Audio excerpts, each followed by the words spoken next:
डहाणूतील कथित लव्ह जिहाद आणि अल्पवयीन मुलीवरील लैंगिक अत्याचार प्रकरणी राज्य सरकारने विशेष तपास पथक स्थापन करण्याचे आदेश दिल्याची माहिती भाजप नेत्या चित्रा वाहक यांनी पत्रकार परिषदेत दिली।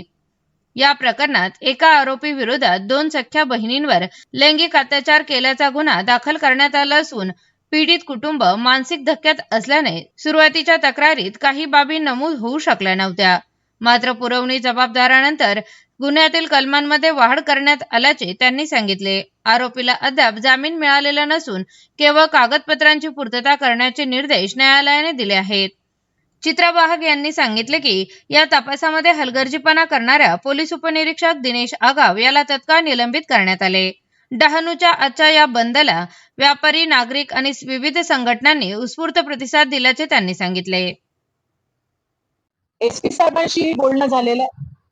अतिशय हुशार आणि कर्तव्यदक्ष असे एसपी यतेशजी देशमुख यांनी मला ग्वाही दिली आहे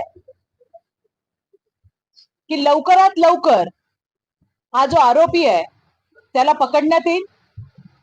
ज्या पोलीस अधिकाऱ्याच्या चुकीमुळे हा प्रकार झाला त्याला सस्पेंडही करण्यात आलेला आहे आणि त्याची चौकशी सुरू आहे। कुठल्याही परिस्थितीमध्ये आपल्या मुलीबाळींच्या इज्जतीशी खेळणाऱ्यांना सोडलं जाणार नाही, हा मुख्यमंत्र्यांचा स्पष्ट मेसेज आपल्याला यातून दिसेल। डहाणू पोलीस स्टेशन नंबर 126 यामध्ये बलात्कार पोक्सो अशा पद्धतीचा गुन्हा दाखल होता। याच्यामध्ये आरोपीला टेक्निकल ग्राउंड वरती इलिगल अरेस्ट करण्यात आलं होतं।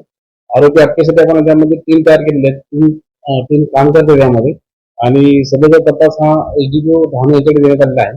त्यापूर्वी जे तपासी अधिकारी होते त्यांच्यावर सुद्धा कारवाई करण्यात आलेली आहे आणि या प्रकरणात आपला तपास चालू आहे।